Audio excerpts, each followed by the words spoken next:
you guys haven't had a chance to hear me speak or are not a part of our football program, you're going to find out pretty quickly that I love stories. All right, I think stories are really powerful. Come on in, guys. I think stories are a really powerful teaching tool. And I love to learn from stories. I love to share stories. So what I want to do this morning is start with a story. All right. This story takes place in a town called Tuvita. Morning, guys. Small town called Tuvita. All right. And in this town, you were given a water allowance. So the amount of water that you are allowed to use over the course of your lifetime is dictated by the town council. All right. Every time a child is born, the town council gets together. They have like a random lottery that decides how much water you're going to be given throughout the course of your lifetime to use however you want. All right. So the lottery could dictate that you get 100 gallons of water to use for your life or 100 million gallons of water to use for your life. You have no idea how much water you're given. All right. And everybody in the town responded to this differently. All right. One person took records of how every single person used the water over the course of 50 years, and he put together these charts that show the statistical probability of how much water everybody would have. Some people were so scared to use their water that they didn't even plant a garden in their front yard. Other people acted much differently. They thought that, they hit the water lottery and they built a swimming pool in their backyard or a hot tub or a water fountain. And so my question for you this morning is, if you had a tank of water in your backyard with a spigot on the side and you had no idea how much water was in that tank, how would you use your water? How would you use your water? And the thing is, guys, you don't live in Tuvita. All right, you guys live in Argenta or Oriana or Maroa or wherever you're from. But here's the thing. You guys have all been given a water allowance. And you're using your water right now. Because the minutes of your life are like drops of water coming out of the side of this tank. And none of us in this room know how much water we have in the tank, do we? We have no idea. And so there's three things. We're going to learn a lot of things in this class. But there's three things in this class that I really want you to catch, that I really want you to grasp. There's paper back there if you guys need it.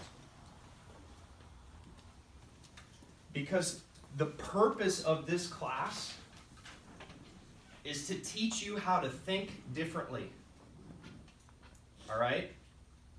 Before you can become a champion on the field, whatever your field is, you have to become a champion off the field first. Does that make sense? And so this class truly is the class that I wish I would have had when I was sitting in your seat 7, 8, 9, 10 years ago. This is all the information that I've learned since I left high school. I hear you guys say all the time, when are we ever going to use this, right? With regard to your other classes. When are you going to use the chemistry formulas? When are you going to use the math equations? This is the stuff that I wish I would have learned in high school. All right? So that's what this class is going to be all about. Come on in, guys. Good morning, Mikhail. So there's three things that you've got to catch. Three things that I really need you to understand. All right? The first one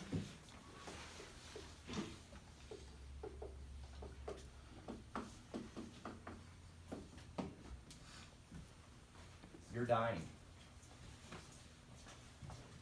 That's really morbid to think about, right? That's not what you were expecting when you came into this class at 7:40 a.m. on a Tuesday after a 3-day weekend. But you have to understand that the water is dripping out of the side of your tank right now. You have to understand that you don't know how much water is in the tank.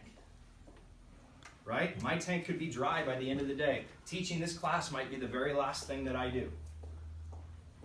And when you understand that, when you have that mindset, it frees you up to be more grateful for the things that you have. When you understand that your water is dripping out of the tap, then you're more likely to tell people how you really feel about them. You tell people that you love them, right?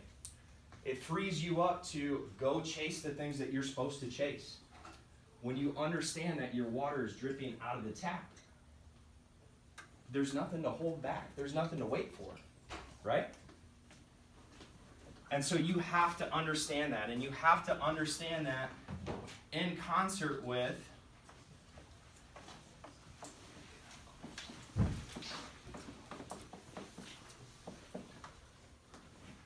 research of people who are on their deathbed shows that the number one regret in their lives is that they didn't live the life they were supposed to live.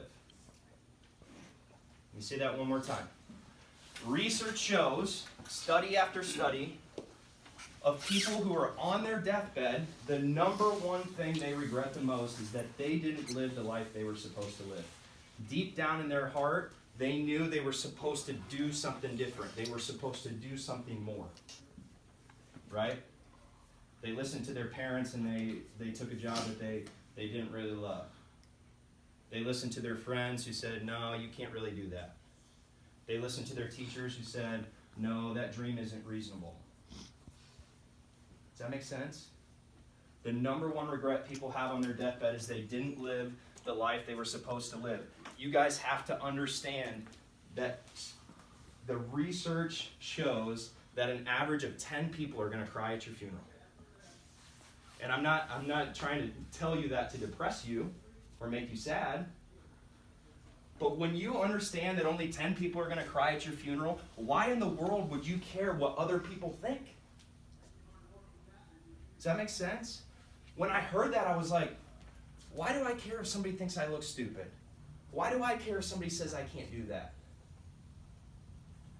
If at the end of the day, it's me versus me, and the only thing that's left is, did I do what I was supposed to do? Did I give everything I have? Then why does it matter what other people think? And so you have to understand these two things in concert together, all right?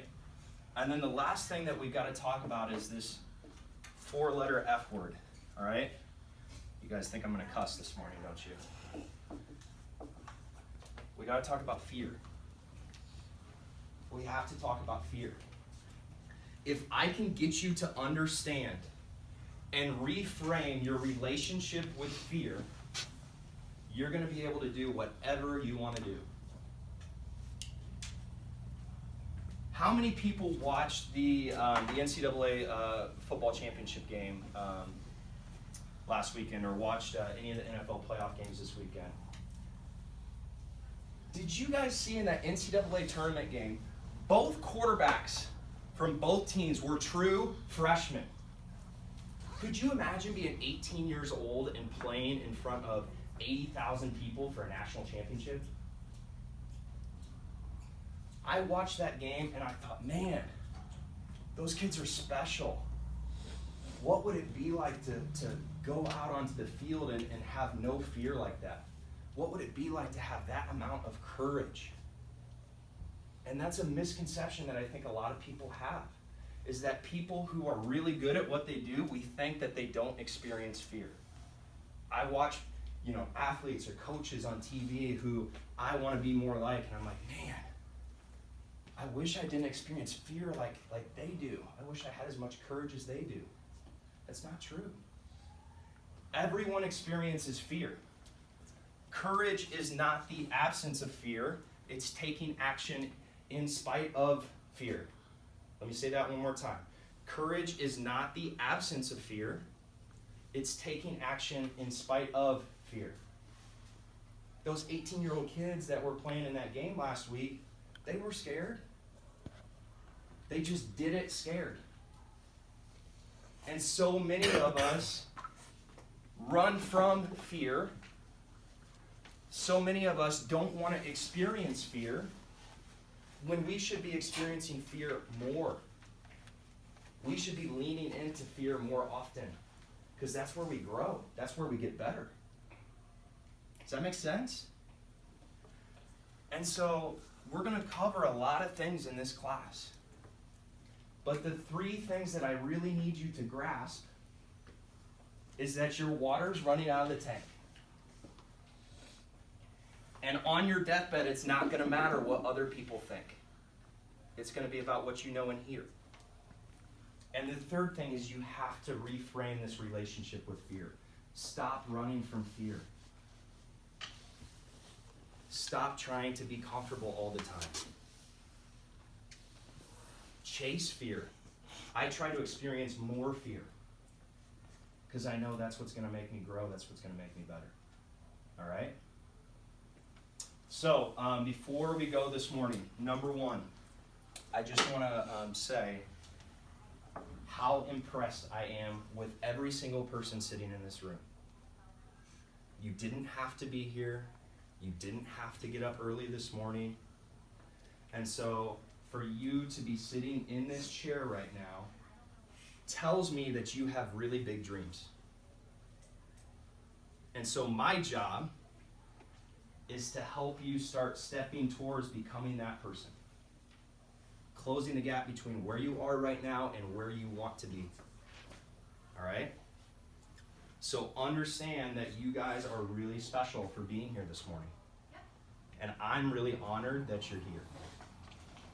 Of all the things that I've done in my life and I'm going to do in my life, I will remember this 15 minutes forever.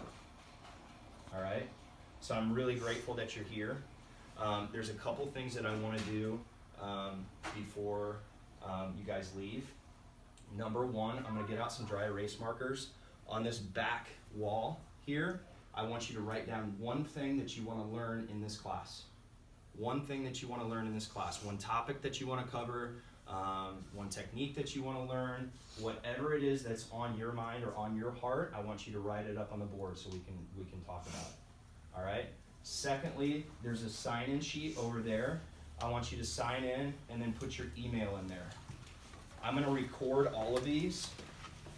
That way you can watch it again if, something caught your eye or you want to go back over something, or if you're sick and you miss one, then you'll be able to watch it.